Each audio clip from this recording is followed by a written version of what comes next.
Hola chicos, vamos a hablar hoy del cálculo del dominio de una función. Como recordaréis, una función era una aplicación que hacía corresponder a un número x, un número real x, otro número real y, al que llamábamos imagen de f, ¿vale? Y era f de x y esta era la imagen de f. Si pensamos en conjuntos, lo que hacía era que un elemento de un conjunto X le asignaba un único elemento de un conjunto de llegada, que era Y. El conjunto de partida era lo que llamábamos dominio. El dominio no siempre eran los números reales. Podía ocurrir que hubiera funciones que no se pudieran definir, o sea, que este conjunto de partida no fueran todos los números reales. Pero sí que está claro que D, que es el dominio, se expresa así, el dominio de F es el mayor subconjunto de R para el que la expresión algebraica de la función tiene sentido. La expresión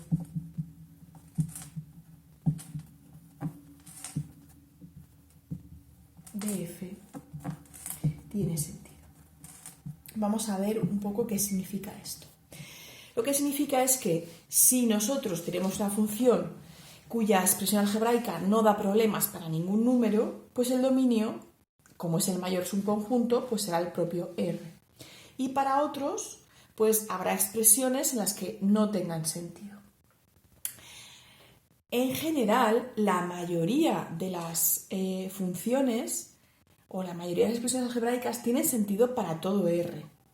Solamente tenemos que tener cuidado con tres situaciones, que son la presencia de denominadores, porque sabemos que no podemos dividir por cero, las raíces de índice par, puesto que no puedo hacer raíces de números negativos, raíces pares, ¿vale? Esto es importante, de índice par es muy importante. Y por otro lado, también tengo que tener cuidado cuando aparezcan logaritmos, porque los logaritmos son siempre, tengo que hacer logaritmos siempre de expresiones estrictamente mayores que cero. Cuando aparecen estas tres situaciones, vamos a buscar cuál es el subconjunto que se corresponde. Esa es la parte de análisis. Vamos a calcular cuál es el dominio cuando nos encontramos con alguna de estas tres situaciones. Veamos una por una. Cuando aparecen denominadores, es decir, cuando nuestra función f de x, vamos a llamar, normalmente puede aparecer un polinomio, algo arriba, y abajo un polinomio de x. Tengo una fracción. ¿Cuál es la condición que tengo que ejercer? Pues como esto es un denominador, no puedo dividir por cero. Es decir, q de x tiene que ser distinto de cero. ¿Cómo vamos a detectar para qué puntos no existe el dominio? Pues lo que voy a hacer por un ejemplo, que f de x sea x más 5 partido x menos 2. Lo que voy a hacer es que voy a buscar cuáles son los puntos en los que se anula el denominador y al dominio le voy a quitar, a todos los reales voy a quitar justo esos puntos. En este caso, x menos 2 igual a 0 tiene una única solución, que es que x sea 2. Una vez que yo ya sé cuáles son los números que anulan el denominador, vamos a expresar el dominio.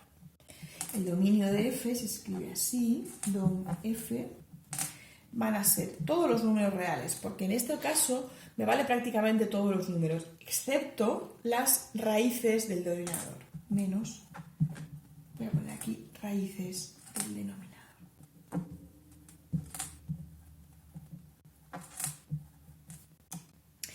En nuestro ejemplo, el dominio de f será todos los reales menos 2. Estos puntos donde no está definido el dominio son muy importantes, porque ya veremos en el siguiente bloque que son las que nos van a determinar condiciones muy concretas. Es decir, que siempre que tengamos un denominador, a todos los números reales le voy a eliminar, voy a quitar un subconjunto que son las raíces del denominador. Bien, la siguiente restricción que podemos encontrarnos, el siguiente problema, puede ser las raíces de índice par.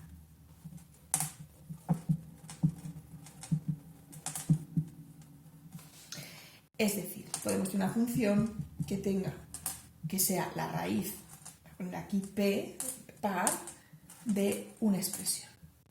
Vamos a poner g de x.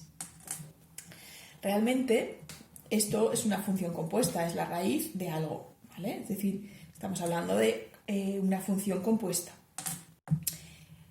¿Cuándo no tiene sentido hablar de raíces? Pues la condición es que g de x tiene que ser mayor o igual que 0. Esta condición es la que nos da nuestro dominio. El dominio de estas funciones será el conjunto de x pertenecientes a los reales tales que el interior sea mayor o igual que 0. Evidentemente, esta expresión no siempre va a ser directa, ¿vale?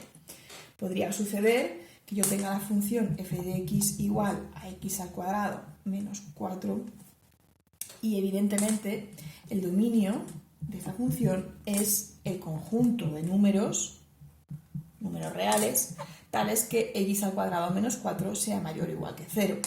Pero esto así no lo puedo poner, ¿vale? No voy a dejarlo simplemente... perdón, me falta poner la raíz. No voy a ponerlo simplemente así porque ahí no estamos diciendo realmente cuál es el conjunto, estamos diciendo cuál es la condición, pero no exactamente cuáles son los puntos válidos. Lo que tengo que hacer es resolver esta inecuación de segundo grado. Esta inecuación de segundo grado se corresponde gráficamente con la parábola positiva.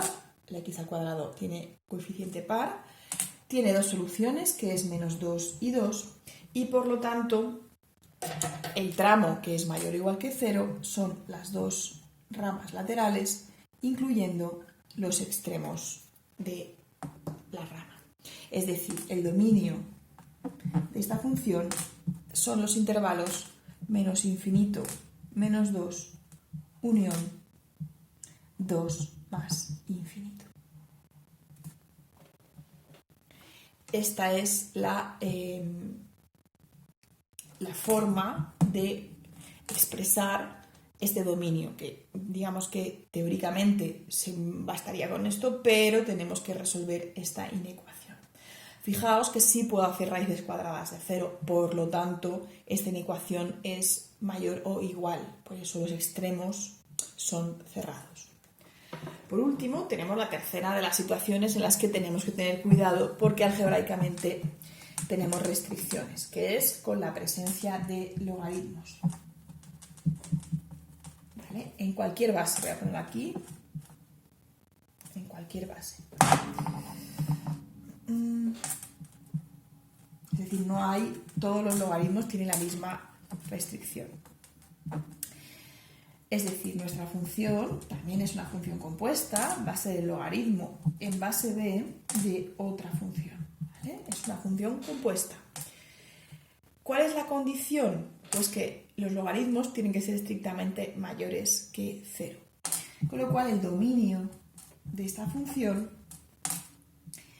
va a ser el conjunto de números reales tales que, los números que cumplen la condición que la expresión del logaritmo sea estrictamente mayor que 0. De nuevo, no nos podemos quedar con simplemente poner esto. Por ejemplo, vamos a imaginarnos que nuestra función sea el logaritmo en base 7 de x a la quinta, espérate, x a la quinta no, x al cuadrado, una que pueda resolver mentalmente, x al cuadrado menos 5x más 5x menos 6. Vale. ¿Cómo trabajaríamos? Pues diríamos, bueno, es un logaritmo, la condición, mi dominio, será el conjunto de las x de los números reales, tales que esta expresión sea estrictamente mayor que 0. Es decir, tengo que resolver esta inecuación para dar correctamente el dominio. Esta, de nuevo, es una parábola positiva y tiene dos soluciones, que son 1 y menos 5. 1 y menos 5, estoy casi segura. No, vamos a ver, voy a hacerla. X será menos 5 más menos la raíz cuadrada de 25 más 24 partido 2, o sea que esto es menos 5 más menos 7 partido 2. Menos 5 más 7, 2 entre 2, 1, esa la tenía clara, menos 5 menos 7, menos 12 entre 2, menos 6. Vale, eso sí, así que tiene sentido. Con lo cual hemos dicho que es el menos 6, 1. Son las soluciones, menos 6, 1. Como tengo que ser estrictamente mayor que 0, las ramas que se corresponden con la solución son las dos ramas laterales, pero con los extremos abiertos. Por lo tanto, el dominio de esta función será la unión de estos dos intervalos, menos infinito, menos 6, unión 1 más infinito. Pues estas son las tres restricciones. ¿Qué puede aparecer? Pues que nos aparezcan combinaciones de ellas, es decir, pueden aparecernos funciones complejas en las que tengamos que trabajar con más de una de estas condiciones. Por ejemplo, imaginemos que tenemos la función que es la raíz cuadrada de x más 3 partido el logaritmo de x menos 5. Y quiero calcular el dominio. En este caso, tengo dos elementos que me preocupan. Por una parte, la raíz y por otra el logaritmo y el denominador. He dicho 2, pues son 3. ¿Qué tiene que suceder? Tiene que suceder, primero, vamos a ir como, tengo tres problemas, tengo tres condiciones. Está claro que la primera condición, vamos a hablar de la raíz, que x más 3 tiene que ser mayor o igual que 0. Con lo cual de aquí tengo x mayor o igual que menos 3. Esto es el intervalo menos 3 más infinito. Este intervalo cerrado. Bien, ahora, segunda condición. Que el logaritmo, es decir, que x menos 5, sea estrictamente mayor que 5. Con lo cual, de 0. A ver, venga, voy a volver a copiarlo porque no se ve bien. Es decir, que x menos 5 sea mayor que 0. De esto nos da que x tiene que ser mayor que 5. ¿Qué intervalo es este? Es el intervalo 5 más infinito. Y además, tendría que ser que este logaritmo no puede ser 0. No hay ningún problema porque el logaritmo nunca puede tomar valor 0. ¿Vale? Esto nunca se va a anular. Porque si no puedo conseguir, ¿vale? Imaginaos que yo tengo, no, puede ser 1. El logaritmo de una base de 1 siempre es 0, ¿vale? Es decir, la tercera condición es que x menos 5 no puede ser 1. Es decir, que x no puede ser 6. Es decir, nosotros tenemos que, a lo que nos salga, quitarle el 6. Entonces, ¿cómo combinamos estas tres opciones? Pues como tienen que suceder las tres a la vez, realmente, voy a ponerlo así y ahora veremos cómo sería hacer la y, además tiene que cumplirse la opción 2 y además tiene que cumplirse la opción 3. ¿Vale? Esto sería restar el elemento 6. Con lo cual, como esto es una resta, la intersección va a ser de estos dos. Y después quitaremos este, ¿vale? O mejor dicho, si queremos poner esto en forma de intervalo para que se vea mejor, vamos a ver si quitamos r menos 6 es menos infinito 6 unión 6 más infinito. Es decir, fijaros que aquí estamos quitando el 6 porque el 6 está abierto aquí y abierto aquí. Con lo cual sí podemos trabajar con las tres intersecciones. Vamos a ver cómo hacer la intersección de todo esto. Lo primero voy a hacer la intersección de estos dos. Yo puedo agrupar, cuando tengo que pensar en intersecciones no tengo por qué hacerlas todas a la vez. Yo puedo agrupar estas dos y del resultado hacer la intersección con el tercero. Con lo cual, vamos a ver cuál es la intersección del primero con el segundo. Vamos a hacer la intersección de menos 3 más infinito, intersección 5 más infinito. Bueno, esta intersección es lógicamente este intervalo.